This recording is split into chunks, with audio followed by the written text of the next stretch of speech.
3, 2, 1, and we are rolling and live. Cool guys, so my takeaway today is still from the book, of course, Manning Up by Peter Killian. And I came to the non-negotiable laws that of course I realized on my side, so non-negotiables, and I just want to talk about one of the secrets.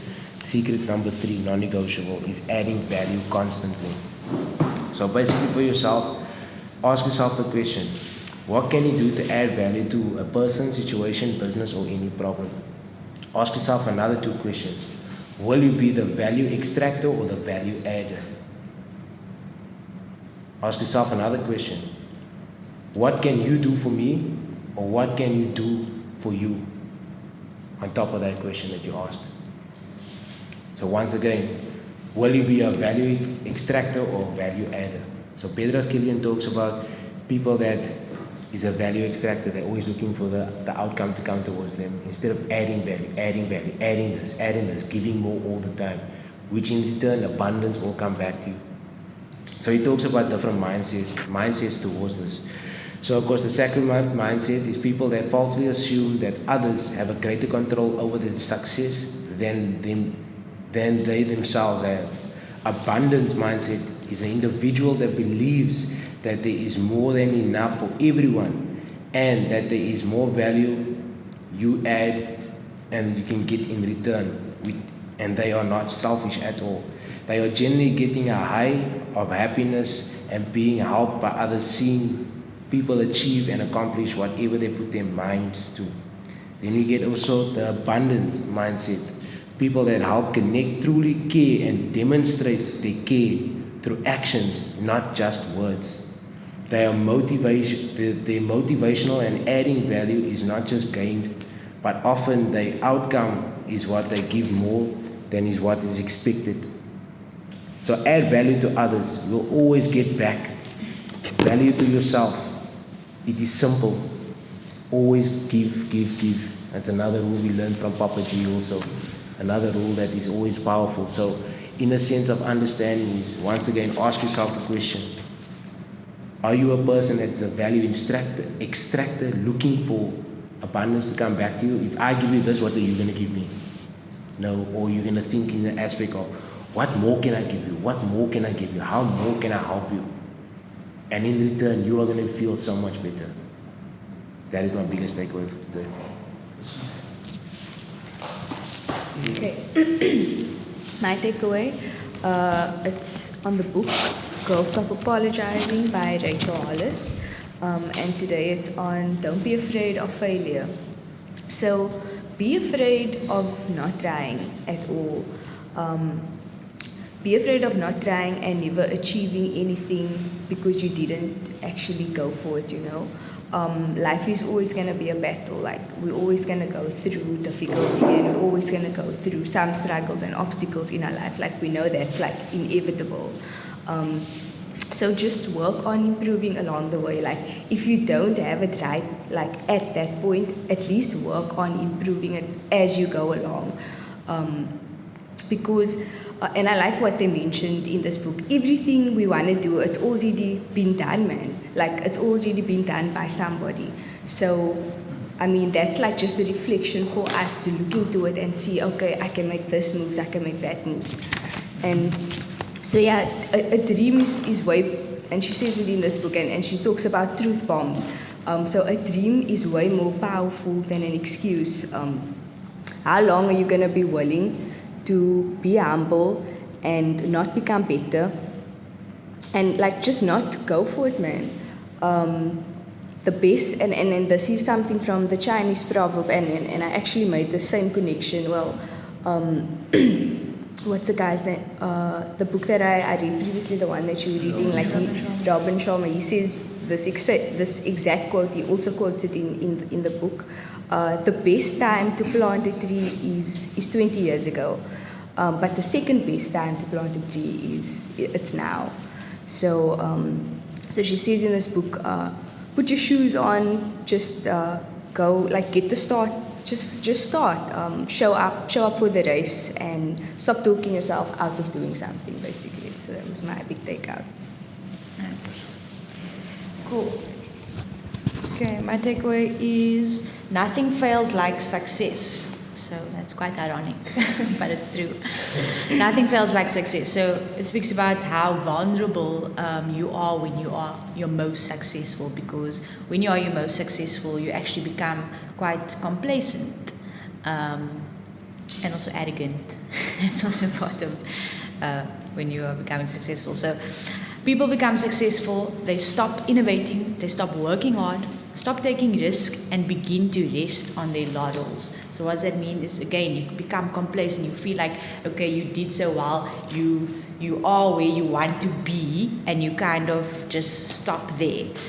You spend your energy rather protecting your success. So okay, you pat yourself on the back, well done, you're here. Now you're staying in this area of success, and you kind of just there, you're not moving up. So rather than staying true to the very thing that got you to the top, so you forget about those little things that you did to get you where you are now. You forget about those things like service, like communicating with your clients, etc., etc. The more successful you should be, or you become, that is when you actually need to devote more time to your customers. You need to be more engaged with them. You need to, even with yourself, the more successful you become, you need to, I think, devote even more to yourself. If you started reading books and you're at a place where you feel most knowledgeable, you can't now think, okay, I know everything. Now you need to go read more books. Go back from square one, read more books. The moment you stop doing that thing that got you to the top of the mountain is the very moment you begin to slide down the valley. So takeaway is just don't rest on your laurels, don't become complacent, don't think you're there, you won, you did it. No, always go back to the very thing that got you there and keep expanding, keep growing. Yeah. Awesome. Okay, so my takeaway from the book Psycho-Cybernetics, this is all about the success type personality. So in this book, they say the success type personality is composed of, and they break it down into success. So SUCCESS, success. S, sense of direction. U, understanding. C, courage. C, charity. E, esteem. S, self-confidence. And the other is self-acceptance. I want to specifically just touch on esteem, self-confidence, and self-acceptance. Okay, so obviously, sense of direction, that is knowing where you're going, that's having confidence. It's all about what they're saying is a success type personality is how you see yourself. It's how you see yourself. It's what you believe about yourself, right? So something like having a sense of direction. To have a sense of direction, think about it. You must have self-confidence to tell yourself, I'm going to be there in such and such a time. Not so? Think about someone who doesn't have that self-confidence. They won't be able to say to themselves, I will be there in such and such a time. In fact, most of them don't have any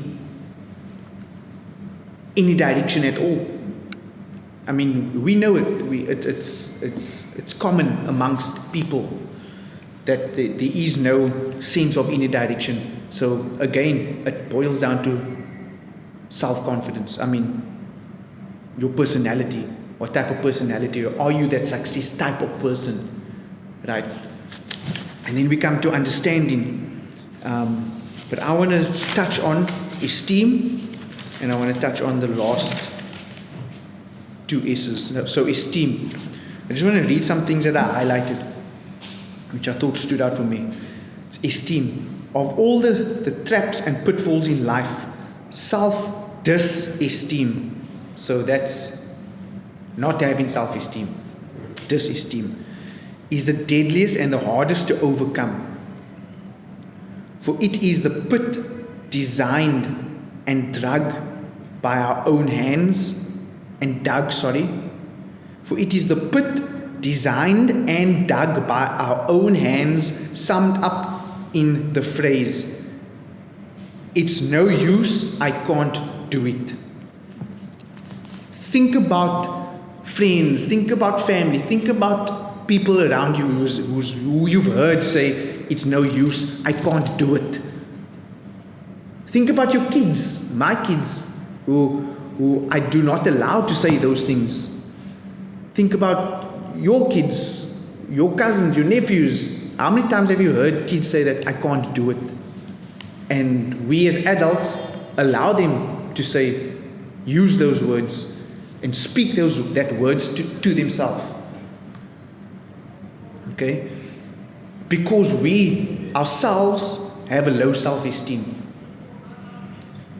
So, again, I'm going to read it again. Esteem. Of all the traps and pitfalls in life, self-disesteem is the deadliest and the hardest to overcome. Is the deadliest and is the fucking hardest to overcome. For it is a pit designed and dug by our own hands, summed up in the phrase, it's no use, I can't do it.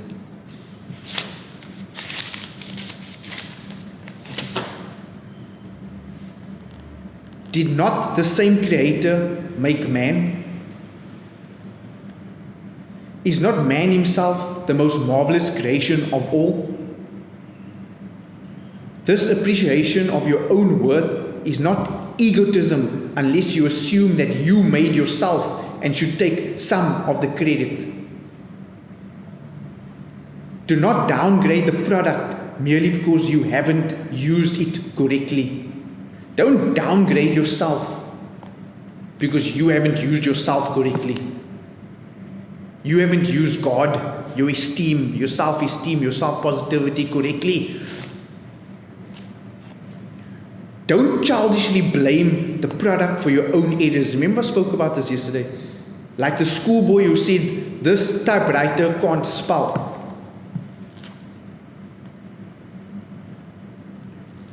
I'm going to read it again. Did not the same Creator make man?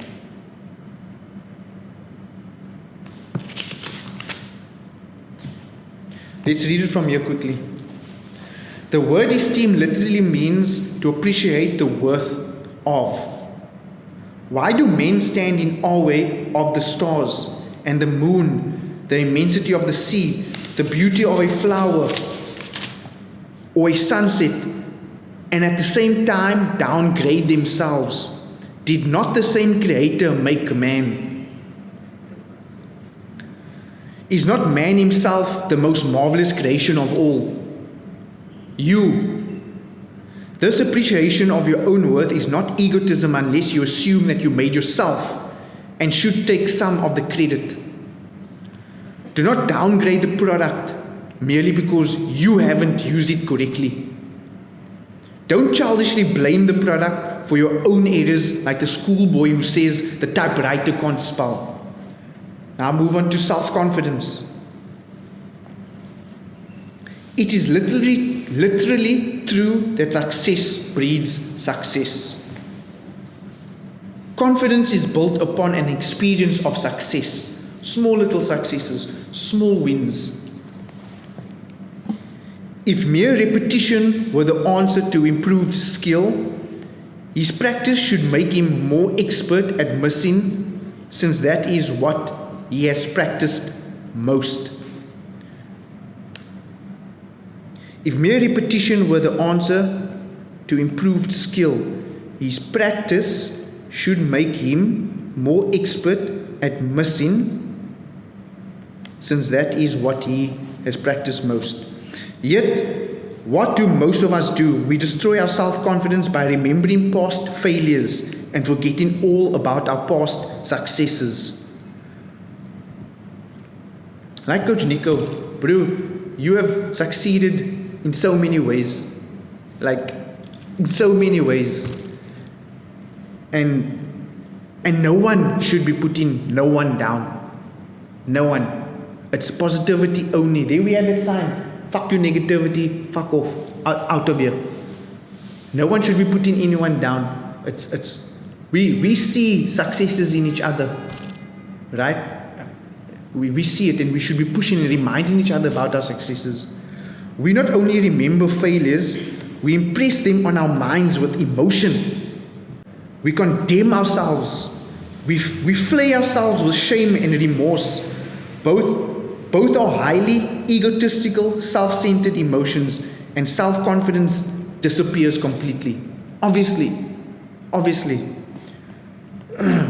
Here's the prescription. Use your errors and mistakes as a way to learning. Then dismiss them from your mind. So that means, for example, you shooting basketball hoops.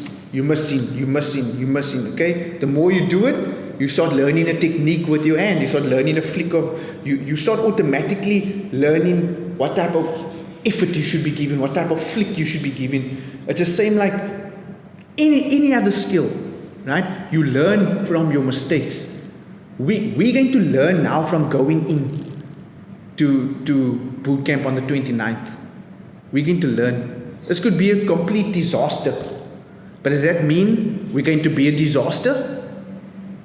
No, it doesn't mean that. Okay? We're going to pick up and find out what we could have maybe said right, done better, do something better. We're going to learn, but we need to go in, right? We need to go in. And then we come to self-acceptance. And there was one thing that I wanted to take away, but I didn't highlight it.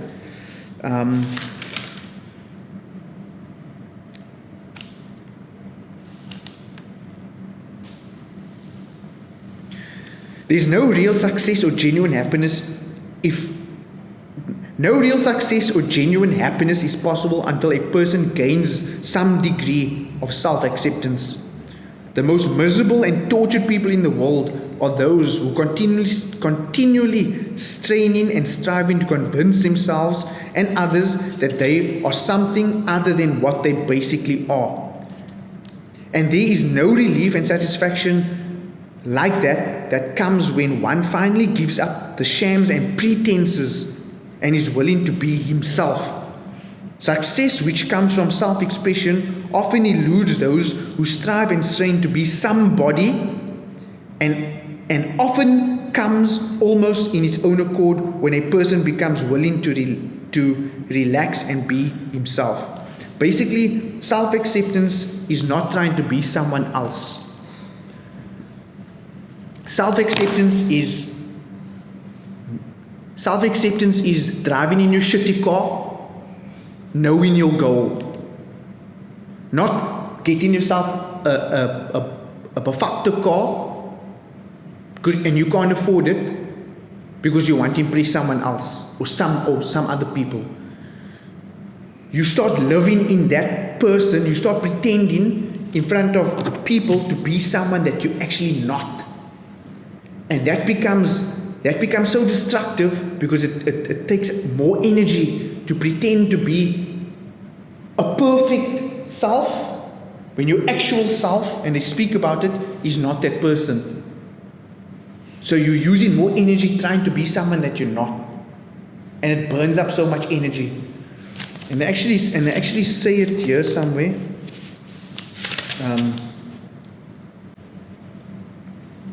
You are somebody not because you made $1 million or drive the biggest car in your block or win at bridge, but because God created you in His own image. Most of us are better, wiser, stronger, more competent now than we realize. Creating a better self-image does not create new abilities, talents, powers. It releases and utilizes them. We can change our personality, but not our basic self. Personality is a tool, an outlet, a vocal point of the self that we use in dealing with the world. It is the sum total of our habits, attitudes, learned skills, which we use as a method of expressing ourselves. You are not your mistakes. Okay, I'm just going to stop there. There's actually more that I wanted to share. It's just I didn't highlight this morning. But yeah, that's my biggest takeaway. Okay. Self-confidence, self-esteem brings out the success mindset and a success habit. It's all about self-confidence, guys. It's all about what you see yourself as, who you are. Who are you? Where are you going? You can never ever downgrade yourself. You're downgrading God. You can't be praying to someone up there to give you self-confidence when it's already in you. When it's already you. You can't. It doesn't make sense. It's just you haven't accepted it yet. And that's what this thing is saying. You haven't accepted it yet. We haven't accepted it yet. There's so much more I know I can do. There's so much more work I can get done in productivity, I can get done in a day, but I block myself with maybe some anxiety, maybe some fear that I'm holding onto, and I'm putting all my energy onto this. Shit, what if this happens? What if that happens? Now I don't get my work done. I don't get that creativity done. I don't get that I don't allow God just to work through me, because I'm doing it to myself. And then I blame COVID, then I blame this thing, and I blame that one, and I blame everything else except it's me. You understand? So stop blaming people and accept that you are the source and you are not your mistakes. Okay, my takeaway is it's pretty much just to complement what God said. This verse that I took is pretty much like this. It says, let me see where it starts. If you believe, believe. So the background of this is on the Old Testament, right? And it was at the time of famine. And this prophet of the Lord, God took him to a valley of dry bones. I don't know if you know about the story or what. So he took them to a valley of dry bones. And then God asked him, Son of man, what do you see? And then he said, I see bones, like dead people. And the bones, they were very dry. And then he asked him, do you believe? God asked him, do you believe that these bones can come into life? And then he said, yes, I believe. And then God said, speak to the bones. Like literally, speak to the bones.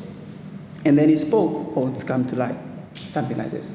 And obviously then, the miracle happened. The bones, they did come to life. So my point of this verse is pretty much to complement what God said about you speaking to yourself. You knowing that the belief is inside of you, the self-esteem is inside of you, right? Remember, God didn't say, what do you want me? What is it that you want me to do? He didn't say, what do you want? What can I help? He said, do you believe? Like, do we believe in ourselves? Do we know, like as God mentioned just now, do we accept that we are children of God, we the Son of the Creator? Like if there is something as great as the Son out there, do we believe that we can become as great as the Son, for instance, right? And this is what the Bible, and obviously what Pastor read as well, is trying to teach us today. I'm sure all of us, we understood that, and we know that this is not something new. It's just that us reminding ourselves, okay, that we are the image of the Creator, and we have that authority to create.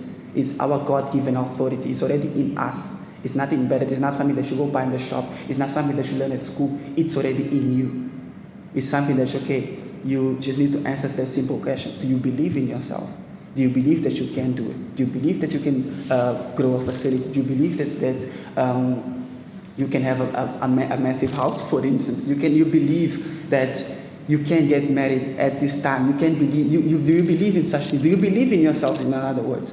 So it's just you setting yourself boundaries and breaking through those boundaries. It's just you breaking free from whatever you think was holding you back. Because each and everything that you need, you already have. You have the talent to improve. You have the talent to overcome the laziness when it comes to work. You have the talent. You have all those things. The strength for you to focus on your work, for instance. Myself personally as well. And like Amy said, it's already been done by others. Exactly. What we want is already been done. It's already by others. built. So literally, there is no excuse. There is no blaming others. It's just you answering that question. Do you believe in yourself? And if you indeed do believe, then speak to the bones.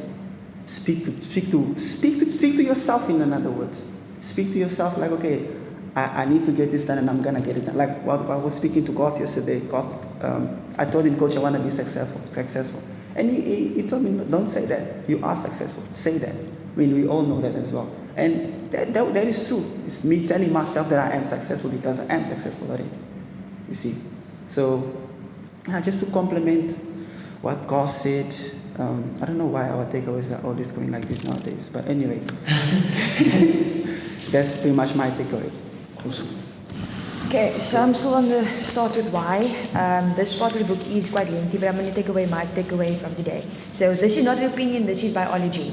We all have this inside of us, of that sense of wanting to feel like we belong, and also wanting to share that with people around us who has the same, or share the same value and the same belief. I mean, we all walk in here, we don't feel uncomfortable, we feel like a family, we make everyone that comes in here as well feel welcome, this is our place. So with that also said, the book starts off with talking with Dr. Seuss's book, Star Belly Sneetches. I don't know if you've seen that. Maybe if you see the picture, you will know what I'm talking about. Have you seen? Oh, that's a nice guy. You'll get there. So basically, the point of this is... I think I passed that thing. Okay, great. So basically, the point of this is one's of these little sneetches has stars on the belly, and others doesn't. The ones that does not have stars on the belly pay so much money, goes to extra lengths to go get stars. They want the stars, right, on the belly because they want to fit in. However, the only person profiting from this is the Dr. Sylvester McBean. He's the only one benefiting from this, the only one profiting from this, right? So basically, the sneetches capture basic human needs, the need to belong. Like I said, that's in our biology. We can't help it. We want to feel that sense of belonging, want to feel that sense of being the same as every single person because they share maybe the same belief or the same values. And then moving on. So basically, if you're traveling, you traveled quite a lot. If you hear someone with a South African accent, automatically you're like, oh shit, cool, we have something in common. You don't know this person from a bar of soap, but because you're in a foreign country, they're in a foreign country, they have the same accent, you automatically share something. So Dr. Seuss actually also references that, and he said that he was traveling, I can't remember where he was traveling to, but he heard someone with an American accent, and automatically they became friends. They even spent the day together as well, because he felt that connection. So my point of this is even though we have this sense of wanting to belong, right, and like the sneetches who wants to be like others, has stars in the belly, us as EFF Bootcamp does not want to be like everyone else, and that is why it's not an opinion, it's biology. You have a choice whether you want to be like someone else, or you can obviously paint your own road and go the same way. With that said, this is now where the comparison of Mac and Microsoft comes in. So Mac made, when Mac came up, Apple came out, they made this, I actually want to show you the ad, but it's too long. They made this advert of this young boy wearing jeans, white t-shirt, super chilled, and then a guy next to him dressed in a suit, stodgy, like grumpy, and he's representing a PC. And then they're having a conversation, but like the PC is like so, like he's like sickly, he's like odorous, he's older as well. So basically they're like poking fun at Microsoft's PC. Microsoft then responded and said that PCs are a perfect fit for teachers, scientists, musicians, children, and everyone else. So basically the message of this is that if you want to belong, you need to be like everyone else. Where Mac is saying, you don't have to be like anyone else. This is for the young, the cool, whatever it may be. So again, you don't have to be like everyone else to belong, right?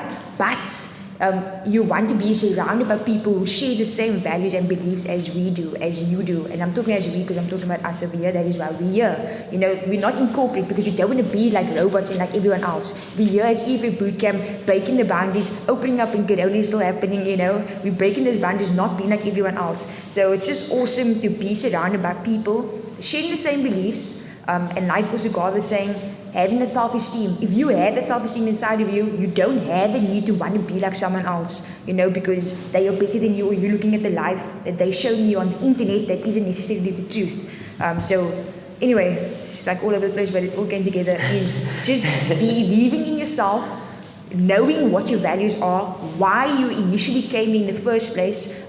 Even as humans, what are your goals? Why are they your goals? Okay, cool. Find someone who believes that same thing as well. Find someone with the same beliefs, the same values, and let's not be sneetches and want stars in our belly. Let's run without the stars. So that's my big takeaway. Okay, mine is on the exact same book as Jamie, starts with why. I'm going to have a different takeaway to hers. So, manipulation leads to transactions and not loyalty. Why I chose that is it's not just for the business aspect, but for personal life as well. So he uses an example of two different things. The first thing he uses is the one with the police officer and using bribery as a way to get a tip to find a suspect or anybody. He's not looking for any relationship with a person that is going to help him. He's just looking for someone. It's just the outcome that he needs, so he will use anything in order to get the outcome that he wants. Or somebody that lost a kitten, they're going to say, I'll give you this reward in order to receive the kitten back. There's no real reason or relationship or anything behind it. It's just, I'll give you this in order to receive this. It's a give or take, but it's a once-off transaction. So for us, it depends on where you want to go, like Jeremy said. Depends on how you want to achieve things and where you want to go in life. So you can determine how do you want things. Do you just want it to be, okay, I will manipulate this one, that one, in order to get what you want, but for a short period of time and never have that relationship, that connection, or anything with anybody? Or are you willing to do the hard work, put in that effort, go through the grind, work through all of those things, create that relationships, build that strength for yourself and for other people so that you can get what you want as well as the person next to you. So if you look at it for us as a business, we don't want the once-off transactions. Okay, come for us, yeah, pay your once-off monthly membership and cool, you're on the way, done and dusted. No, we want you to be here for 10 years, 30 years, 40 years, your children's children can join us, because that's what we want. We want you to feel like this is now your family. And we're not going to do that by manipulating anybody. And that's something that I think that we can use in even our everyday life. Don't manipulate the people around you just because you're looking for a certain outcome, because it's going to come back to you. It's going to definitely get you back if you're going to use manipulation. Rather be honest, be open, trust the process, put in the effort, and then you will get where you want to be. Thanks, guys. Cool.